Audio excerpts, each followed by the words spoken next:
Hi everyone, welcome to JR college YouTube channel. I am your friend Rahul Jaiswal. तो दोस्तों, जैसा कि आप जानते हैं कि कंटिन्यूअस आपके लिए मोस्ट इंपॉर्टेंट क्वेश्चंस कराए जा रहे हैं of math subject as well as बाकी सब्जेक्ट्स। अगर हम बात करें बायोलॉजी, फिजिक्स एंड ऐसे सब्जेक्ट्स के भी कंटिन्यूअस वीडियोस आपको देखने मिल रहे होंगे।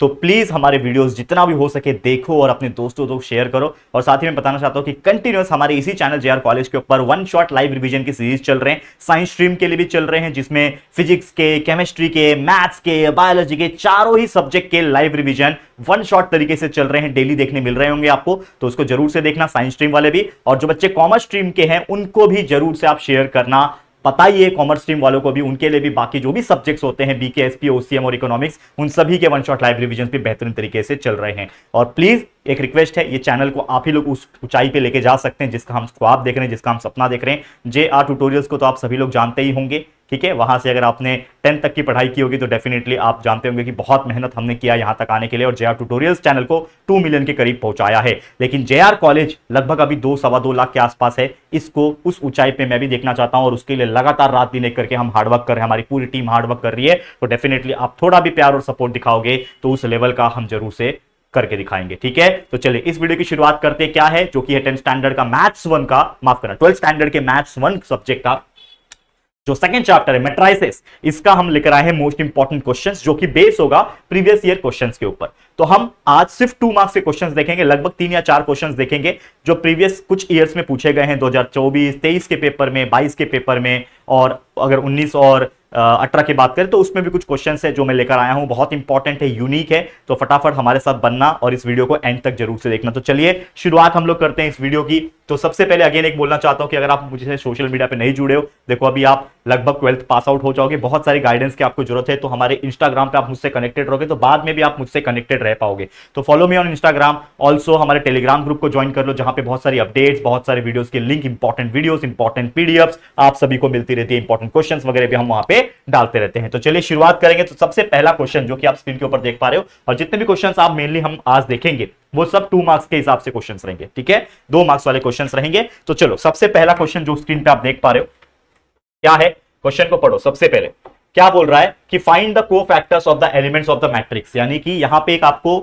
मैट्रिक्स दिया हुआ है, उसके अंदर जो भी एलिमेंट्स आपको दिख रहे हैं उसका हमें क्या निकालना है, कोफैक्टर्स निकालना है। बहुत इजी होता है, कभी भी आपको कोई कोफैक्टर्स निकालने बोलता है तो आपको 3 काम करना है। सबसे पहले लिखना है एलिमेंट्स, उसके बाद आपको एक और लाइन खींचनी है, उसके बाद आपको लिखना है माइनस, ठीक है, और उसके बाद एक और लाइन खींचनी है, और उसके बाद आपको लिखना है कोफैक्टर्स। और यही चीज हमें निकालना है, कोफैक्टर्स मतलब इन शॉर्ट एलिमेंट्स, माइनस और कोफैक्टर्स का 3 कॉलम आपको बनाना है। उसके बाद चुपचाप आपको एक सिंपल काम करना है जो कि एलिमेंट्स, आपको पता ही है। तो अगर एलिमेंट्स की बात करें तो हम उसको स्मॉल लेटर ए से रिप्रेजेंट करते हैं। तो यहां पे क्या है, अगर 2x2 मैट्रिक्स है तो ये 1 1 है, ये 1 2 है, ये 2 1 है, और ये 2 2 है। तो ये 1 1 है बराबर, फर्स्ट रो फर्स्ट कॉलम, तो A11 लिख दो। A11 का वैल्यू क्या है, -1, ठीक है। उसके बाद ये क्या है, A12 यानी फर्स्ट रो का सेकंड कॉलम का वैल्यू है, तो A12 का जो वैल्यू है ये कितना है, 2। वैसे ही A21 हो जाएगा, तो A21 का जो वैल्यू है -3 यहां पे लिखा हुआ, और A22 का जो वैल्यू है वो आपको दिया हुआ है 4, ठीक है। ये चारों लिखने के बाद आपको अगले ही कॉलम में माइनस में आपको M11 लिखना होता है। तो M11 का मतलब क्या होता है, देखो जैसे ये A11 1 2 21 2 2 है, वैसे ये M11 M12 M21 और M22 ये 4 वैल्यू आपको निकालने हैं, करेक्ट। तो क्या आएगा, कैसे निकालोगे, सिंपली M11 का मतलब क्या होता है, फर्स्ट रो और फर्स्ट कॉलम, इसको अगर आप हाथ रख दो, फर्स्ट रो और फर्स्ट कॉलम को अगर आपने हाथ रख लिया तो क्या दिख रहा है, ये बाकी नंबर्स गायब हो गए, तो सिर्फ और सिर्फ 4 दिख रहा है, तो यहां पे आ जाएगा 4। वैसे यहां पे फर्स्ट रो और सेकंड कॉलम के ऊपर हाथ रख दिया तो क्या बच रहा है, -3, ठीक है। सेकंड रो और फर्स्ट कॉलम के ऊपर हाथ रख दिया तो क्या दिख रहा है आपको, 2 दिख रहा है, और लास्ट में ऑटोमेटिकली जो बच रहा है वो तो वही आएगा, दैट इज -1। तो इस तरीके से आपने माइनस को निकाल लिया। जैसे ही आप माइनस निकाल लोगे उसके बाद आता है कोफैक्टर्स, जो कि हमको निकालना है, मोस्ट इंपॉर्टेंट चीज जो है हमारे लिए वो ये। अब कोफैक्टर्स क्या होता है, एक फॉर्मूला होता है, अगर आपको पता होगा, कोफैक्टर्स निकालने का फॉर्मूला होता है aij is equal to -1 + i+j, ठीक है, -1 + i+j multiply by mij। This is the formula for calculating the cofactors, अगर आपको पता होगा तो ये फॉर्मूला है। तो सेम यहां पे भी वही चीज अप्लाई होगा। तो आपको क्या निकालना है, यहां पे A11 निकालना है, A12 निकालना है, A21 निकालना है और A22 निकालना है। मतलब ये चार वैल्यू जो है आपको कैलकुलेट कर रहे हैं, तब जाके आपके कोफैक्टर्स निकल जाएंगे। तो कैसे निकालते हैं? A11 यानी फॉर्मूला क्या है? -1 / i + j। तो i और j क्या है यहाँ पे? 1 और 1 यानी 1 + 1 मल्टीप्लाई बाय mij। तो mij मतलब M11 का वैल्यू क्या है? 4 ही है ना, तो डायरेक्ट यहां पे आ जाएगा 4। तो that is equal to, direct calculate करो, -1 / 1 + 1 मतलब -1 का स्क्वायर, तो -1 का स्क्वायर, ठीक है, मल्टीप्लाई बाय 4। तो दैट इज -1 का स्क्वायर 1 हो जाएगा, 1 मल्टीप्लाई बाय 4 इज 4। तो वैल्यू क्या आ गया? 4 आ गया। उसी प्रकार यहां पे -1 थोड़ा फास्ट जाऊंगा मैं, 1 + 2 मल्टीप्लाई बाय, या फिर डॉट भी लिख सकते हो आप, मल्टीप्लाई बाय दिस वैल्यू जो कि है -3। ठीक है, तो क्या हो जाएगा? -1³ मल्टीप्लाई बाय -3। अब बताओ -1 का क्यूब होता है -1 multiply by -3 is nothing but 3। तो इसका वैल्यू भी क्या आ गया? 3 आ गया। समझ में आ रहा है कि नहीं आ रहा है? बहुत इजी तरीके से हम लोग जा रहे हैं। करेक्ट है कि नहीं? करेक्ट है कि नहीं? इजी जा रहे हैं हम लोग, बहुत इजी है यहां तक। ओके, अब यहां पे देखो M21 है, सॉरी माफ करना, A21 है। तो A21 की बात करें तो यहां पे भी सेम फॉर्मूला है, -1 2 + 1 मल्टीप्लाई बाय, ब्रैकेट में इसका माइनर कितना है? 2 है। तो सॉल्व कर लो, इसका वैल्यू क्या आ जाएगा? -1 का क्यूब मल्टीप्लाई बाय 2। तो -1 का क्यूब होता है -1 multiply by 2 is nothing but -2। तो इसका वैल्यू आ गया -2 एंड लास्ट में है A22। तो ये हो जाएगा -1/2 + 2 मल्टीप्लाई बाय, इसका माइनर कितना है? -1 मल्टीप्लाई बाय -1। तो ये हो जाएगा -1/4 मल्टीप्लाई बाय -1। तो -1/4 is positive number 1 multiply by -1 is -1। तो हमारे चारों वैल्यूज निकल गए, और ये चारों वैल्यू क्या है? कोफैक्टर्स है। तो लास्ट में आप एक स्टेटमेंट लिख सकते हो, देयरफॉर द कोफैक्टर्स आर, क्या है कोफैक्टर्स? 4 है, -3 है, -2 है, -1 है। इस तरीके से हमने चारों के चारों आंसर निकाल दिया। ठीक है, क्या निकाल दिया हम लोग ने? 4, 3, -2 और -1। This is the perfect answer, cross verify भी हो चुका है। ठीक है, तो ऐसे क्वेश्चंस एग्जाम में आ सकते हैं कि find the cofactors, find the minus and cofactor, ऐसे बहुत सारे आ सकते हैं। जनरल केस में 2x2 का ही मैट्रिक्स आता है, लेकिन अगर कभी पेपर टफ आ रहा है तो 3x3 मैट्रिक्स का भी आपको माइनर कोफैक्टर निकालने पूछेगा, बस और कुछ नहीं, थोड़ा सा टाइम ज्यादा लगता है और कुछ नहीं। बाकी पूरा प्रोसेस, पूरा मेथोडोलॉजी जो मैंने आपको सिखाया यहाँ पे वो सेम है। ठीक है, तो देख लो इसको और फटाफट से स्क्रीनशॉट ले लो। ठीक है, ले लो स्क्रीनशॉट फटाफट से। चलो, ले लिया स्क्रीनशॉट? ले लिया, चलो फटाफट से स्क्रीनशॉट ले लो। ओके, अब यहां पे मैं चलता हूं अगले क्वेश्चन की तरफ। फटाफट से ध्यान दोगे आप लोग, मैं थोड़ा फास्ट ही जाना चाहता हूं क्योंकि मैं चाहता हूं कम समय में आपको चीजें डिलीवर कर सकूं। तो if a is equal to x000 y000z is a non singular matrix, यहां पे क्लियरली बोल रखा है उन्होंने कि ये क्या है? एक नॉन सिंगुलर मैट्रिक्स है। हमें पूछा है then find the a inverse, आपको a इनवर्स निकालना है। क्या दिया हुआ है यहां पे? क्लियरली a इनवर्स आपको निकालना है by using the inverse of this, और रो ट्रांसफॉर्मेशन, वैसे बाय यूजिंग रो ट्रांसफॉर्मेशन करना है। और हमें पूछा है find the inverse of this, मतलब इस चीज का हम लोग को क्या निकालना है? इनवर्स निकालना है। तो सबसे पहले अगर मैं बात करूं, मेरे पास वैल्यू क्या है? मेरे पास ये वैल्यू है, अगर आप देखो यहां पे ध्यान से, ये वैल्यू है मेरे पास जो कि है a। तो अगर मैं इस चीज का डिटरमिनेंट निकालूं, यहां पे जो चीज मुझे दिख रहा है क्लियर कट, ठीक है, इस चीज का मैं डिटरमिनेंट निकालूं तो क्या होता है? चलो, तो अगर मैं इस चीज का डिटरमिनेंट निकालूं जो कि हो जाएगा x0 0 0 y 0 0 0 z, ये डिटरमिनेंट अगर मैं निकालूंगा तो क्या आएगा? देखो ध्यान से बच्चे, ये that is x multiply by y multiply by z is yz, -0 multiply by 0, और ये तो 0 है, -0 मल्टीप्लाई बाय एनीथिंग इज 0, और ये +0 मल्टीप्लाई बाय एनीथिंग इज 0। तो हमारा आंसर आ जाएगा दैट इज a डिटरमिनेंट का वैल्यू आ गया x multiply by yz is xyz, और x मल्टीप्लाई बाय 0 इज 0। मतलब बाकी आगे कुछ लिखने की जरूरत नहीं, तो डायरेक्ट आ गया कि a का जो वैल्यू है वो xyz है। तो मैं बोल सकता हूं कि भाई डिटरमिनेंट ऑफ a जो है वो नॉट इक्वल टू 0 है, तो देयरफॉर मैं बोल सकता हूं कि भाई नॉन सिंगुलर है ना, और क्वेश्चन में तो बोला ही था कि नॉन सिंगुलर है। तो a नॉट इक्वल टू 0 है, इसका मतलब a इनवर्स जो है वो एग्जिस्ट करता है, क्योंकि हम लोग को क्या निकालने बोला है उन्होंने कि a इनवर्स निकालो। लेकिन a इनवर्स निकाल तब सकते हैं जब a इनवर्स एग्जिस्ट करेगा, और a इनवर्स कब एग्जिस्ट करता है? जब मेरा डिटरमिनेंट नॉट इक्वल टू 0 आता है। तो यहां पे आ गया नॉट इक्वल टू 0, मतलब a इनवर्स जो है मेरा एग्जिस्ट करता है। और जब a इनवर्स एग्जिस्ट करता है तो हम क्या लेते हैं? कंसीडर करते हैं किस चीज को? Consider a into a inverse is equal to i। हम लोग क्या करते हैं? इसी चीज को a इंटू a इनवर्स के हिसाब से i के हिसाब से मानते हैं। तो चलो सबसे पहले मैं लिखता हूं कंसीडर, यहां पे मैं एक लाइन खींच दूं, चलो ठीक है माफ करना। चलो consider a into a inverse is equal to i। तो अगर आप देखोगे तो a मेरा क्या है? दिस इज द a, क्या है ये? x0 0 0 y 0 0 0 z मैट्रिक्स, ठीक है, ये मैट्रिक्स है, multiply by a inverse is equal to i का वैल्यू क्या हो जाएगा? 3/3 में आइडेंटिटी मैट्रिक्स 1 0 0 0 1 0 0 0 1, ये हो गया। अब हमें क्या करना है, रो ट्रांसफॉर्मेशन करना है, ऐसा क्वेश्चन में ही बोला हुआ है। मतलब इन शॉर्ट इस चीज को हमें आइडेंटिटी मैट्रिक्स जैसा बनाना है, यानी 1 0 0 0 1 0 0 0 1 बनाना है। तब जाके मैं बोलूंगा कि ये आइडेंटिटी हो जाएगा, तो ये हट जाएगा और ए इनवर्स का वैल्यू आ जाएगा।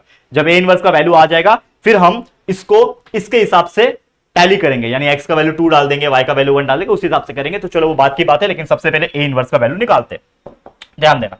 अब यहां पे मैं क्या करूं, ये पहला रो में अगर x हट जाए, मतलब x को x से डिवाइड कर दूं तो 1 आ जाएगा। हमें यहां पे 1 लाना है कैसे भी करके, तो r1 को मैं चेंज करता हूं इस प्रकार से कि r1 को ही x से डिवाइड कर दूं, ठीक है।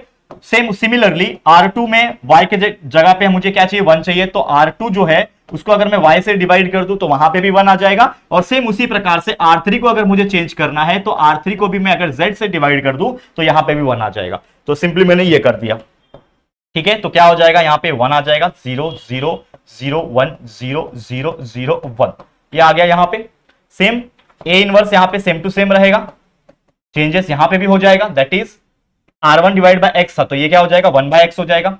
0 0 यहां पे 0 था, ये 1 था, तो 1 डिवाइड बाय सेकंड रो में क्या हो रहा है, R2 बाय वाई, यानी 1 डिवाइड बाय वाई हो जाएगा। तो यहां पे 1 बाय वाई हो गया, और ये 0 है, वैसे 0 0 1 है, तो 0 0 और ये 1 डिवाइड बाय क्या है, z है, तो 1 बाय z, ठीक है। कंफ्यूज मत होना 2 और z से, बच्चे 2 और z को सेम सेम लिख देते हैं, एग्जामिनर भी कंफ्यूज जाता है, समझ में नहीं आता है उसको। ये क्लियर है यहां तक। अब ये आइडेंटिटी मैट्रिक्स हो गया, मतलब सिंपली मेरा ए इनवर्स का वैल्यू आ गया। मुझे अगले पेज पे लेता हूं मैं, ठीक है। ए इनवर्स का वैल्यू मैंने निकाल दिया, that is A inverse is equal to 1 by x 0 0 0 1 by y 0 और 0 0 1 बाय जेड। ये आ गया मेरा ए इनवर्स का वैल्यू। इस तरीके से हमने निकाल लिया, इसको चेतो आप इक्वेशन नंबर 1 मान लो। मैंने क्या निकाल लिया, ए इनवर्स निकाल लिया, ठीक है। अब इसी चीज को मैं कंपेयर करूंगा हमारे ये वाले इक्वेशन से, कौन सा, जो हम लोग को दिया हुआ है, ठीक है। मैं क्या करूंगा, उसी चीज को कंपेयर करूंगा। चलो फटाफट से लिखता हूं यहां पे मैं, ऐसा क्या लिखूंगा, कंपेयरिंग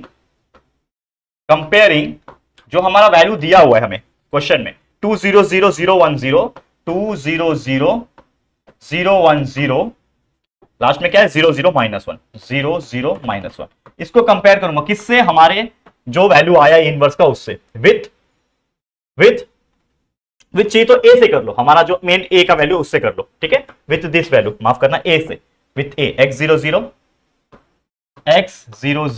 एक सेकेंड 0 0 0 y 0 0 0 z। इससे क्यों किया कंपेयर, क्योंकि अगर आप देखोगे, अगर हम इक्वेट करेंगे, कंपेयर करेंगे, तो x के जगह पे क्या लिखा है 2, तो हमें क्या मिल जाएगा, x इज इक्वल टू 2 मिल जाएगा।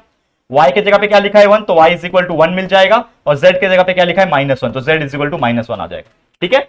अब इसका वैल्यू जो है उठा के हम इसमें डाल देते हैं, equation number 1, put in equation number 1। तो इससे क्या मिल जाएगा बच्चे, ध्यान देना, ए इनवर्स का जो वैल्यू था वो क्या था, 1 बाय एक्स, तो 1 बाय एक्स है, तो x का वैल्यू क्या है 2 है, तो यहां पे क्या लिख सकता हूं, 1 बाय 2 लिख सकता हूं। आगे 0 0 है, लिख दिया। नेक्स्ट रो में 0 1 बाय y, 0 1 बाय y का वैल्यू कितना है 1, तो 1/1 और ये 0, ठीक है, आ गया। नेक्स्ट है 0 0 1 बाय z, तो 0 0 1 बाय z का वैल्यू कितना है -1, ब्रैकेट क्लोज। अब इसको बस सिंप्लीफाई कर दूंगा, यहां पे लिखता हूं therefore A inverse is equal to, क्या हो जाएगा, ये 1/2 वैसे का वैसे ही रहेगा, 0 0, ठीक है, ध्यान देना। अगला है 0 1 बाय 1 मतलब 1 डिवाइड बाय 1 क्या हो जाएगा, 1 ही रहेगा, तो 0 1 0 आ जाएगा यहां पे, तो 0 1 0 आ जाएगा यहां पे। और ये है 0 0 1/-1 इज नथिंग बट -1, तो 0 0 -1, और ये आपका आ गया फाइनल आंसर जो आपको क्वेश्चन में पूछा था। क्या पूछा था, फाइंड, कहां गया देखो, hence find the inverse of this, यानी इस चीज का भी हमने इनवर्स निकाल दिया, जो कि आ गया 1/2 0 0 0 1 0 और 0 0 -1। तो इस तरीके से ऐसे क्वेश्चंस को सॉल्व किया जाता है। अगर ऐसा क्वेश्चन या फिर इसके जैसा सिमिलर एग्जांपल भी एग्जाम में आ जाए तो आराम से आप बड़ी खूबसूरती के साथ इसको सॉल्व कर सकते हो, ठीक है, समझ में आ गया। आगे बढ़ जाते हैं, अगले क्वेश्चन के ऊपर चलते हैं। ये है हमारा नेक्स्ट क्वेश्चन, ध्यान देना इस चीज को, ये पूछा था 2024 में, बहुत ही मजेदार क्वेश्चन है। अगर आप इसको देखोगे अच्छी तरीके से तो आपको क्लियर हो जाएगा, ठीक है। चलो, तो सबसे पहले करना क्या है, इस क्वेश्चन को समझो। आपको क्वेश्चन ये बोल रहा है check whether the matrix is invertible और नॉट। कोई भी मैट्रिक्स इन्वर्टिबल तब होता है जब वो नॉन सिंगुलर होता है, यानी उसका डिटरमिनेंट नॉट इक्वल टू 0 आता है। तो चेक करते हैं कि क्या इसका डिटरमिनेंट नॉट इक्वल टू 0 आता है क्या। तो हम लोग लेंगे let A is equal to, मैं मान लेता हूं कि ये मैट्रिक्स को ए बोलते हैं, तो cos theta sine theta minus sine theta cos theta, मैंने इसको ऐसा मान लिया, ठीक है। क्लियर है। अब इसका मैं निकालूंगा डिटर्मिनेंट ऑफ ए। तो ए का डिटर्मिनेंट निकालने के लिए मुझे इसको डिटर्मिनेंट में यानी मॉड में लिखना पड़ेगा। तो cos theta minus sine theta और ये कॉस थीटा, ये मैंने लिख दिया। ठीक है, अब क्या हो रहा है, जब मुझे डिटर्मिनेंट निकालना होता है ऑब्वियसली, तो मेरे को क्या करना पड़ता है, ये मल्टीप्लाई बाय ये, तो कॉस मल्टीप्लाई बाय कॉस हो जाएगा कॉस स्क्वायर थीटा, बीच में माइनस लिखते हैं हम लोग, और ये sine theta multiply by minus sine is nothing but minus sine square theta. Correct है यहां तक। अगर आप देखोगे तो ये माइनस माइनस मिलके प्लस हो जाएंगे, तो सिंपली ये क्या हो जाएगा, cos square theta plus sign square theta हो जाएगा, और इसका वैल्यू होता है सिंपली 1। यानी कि जो हमारा वैल्यू आ रहा है किसका, डिटर्मिनेंट ऑफ ए का, ये क्या आ रहा है, 1 आ रहा है।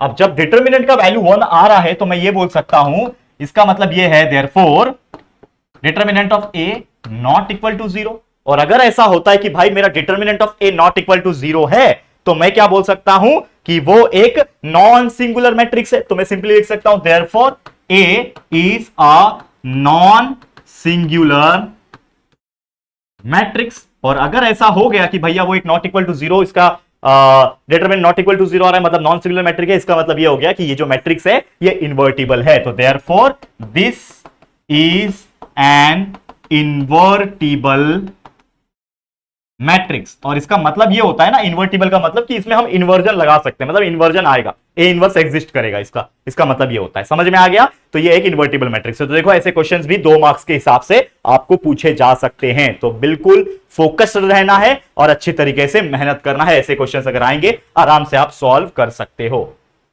ठीक है, क्लियर है। चलें एक आखिरी क्वेश्चन की तरफ। एक और क्वेश्चन है जो कि हम लोग देख लेते हैं फटाफट से। चलो फास्ट, चलो नेक्स्ट क्वेश्चन पे चलें। अगला क्वेश्चन क्या है, क्वेश्चन नंबर 4। इस पर्टिकुलर वीडियो का आखिरी 2 मार्क्स का क्वेश्चन है। उसके बाद हम एक और वीडियो लाएंगे मैट्रिक्स के ऊपर, जिसमें हम शायद 3 मार्क्स वाले क्वेश्चन के बारे में भी बात करें, लेकिन फिलहाल में ये 2 मार्क्स का क्वेश्चन है। क्या बोल रहा है, if A is equal to 2 minus 3 4 और 1 then adjoint of matrix is dash. मतलब इन शॉर्ट क्या निकालना है हमको, एडजॉइंट निकालना है। तो अगर आपको याद आ रहा होगा, जब मैंने ये चैप्टर पढ़ाया था, लेक्चर्स अगर आपने देखा होगा तो आपको कंसेप्ट तो क्लियर होगा। तो मैंने एडजॉइंट का मतलब आपको बताया था। एडजॉइंट क्या होता है कि जब भी हम कोफैक्टर्स निकाल लेते हैं और कोफैक्टर्स को हम प्रॉपर तरीके से मैट्रिक्स में लिख दें, तो उसी चीज को एडजॉइंट बोलते हैं। तो हमको इन शॉर्ट क्या करना है, वही चीज करना है। यानी सबसे पहले हमें कोफैक्टर्स निकालने पड़ेंगे, और कोफैक्टर्स निकालने के लिए हमें वो 3 कॉलम बनाने पड़ेंगे, एलिमेंट्स के, माइनर्स के और कोफैक्टर के। तो सबसे पहले एलिमेंट्स, उसके बाद आता है माइनर्स, और उसके बाद हम लोग क्या लिखेंगे, कोफैक्टर्स। ठीक है, समझा। ओके, जैसे हमने एग्जांपल नंबर 1 सॉल्व किया था, सेम उसी प्रकार से। तो सबसे पहले यहां पे अगर आप देखोगे तो हम सबसे पहले एलिमेंट लिखेंगे, that is a11 a12 a21 a22, यानी 4 ही है हमारे पास। तो इसलिए हम लोग सिर्फ और सिर्फ 4 ही लिखेंगे। अगर ये 3x3 मैट्रिक्स होता तो टोटल 9 एलिमेंट्स आ जाते हैं। ठीक है, चलो अब a11 को अगर आप देखो, ठीक है, a11 मतलब first element, first row first column, यानी कि आप लोग का ये 2।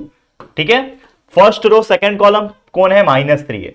सेकंड रो फर्स्ट कॉलम पे कौन है, 4 है। And second row second column पे कौन है, 1 है। इस तरीके से हमने क्या लिख दिया है बच्चे, आपका पूरा का पूरा ये जो चीजें हैं वो हमने अच्छी तरीके से लिख दिए। ओके, अब यहां पे ध्यान देना माइनर्स। तो माइनर्स कैसे लिखते हैं, मैंने आपको बताया था, माइनस M11 होता है, M12 हो जाएगा, M21 हो जाएगा और M22 हो जाएगा। ठीक है, चलो फटाफट से माइनर्स को भी लिखते हैं। M11 मतलब फर्स्ट रो फर्स्ट कॉलम को हटा दो, जो बच गया वो लिख दो 1।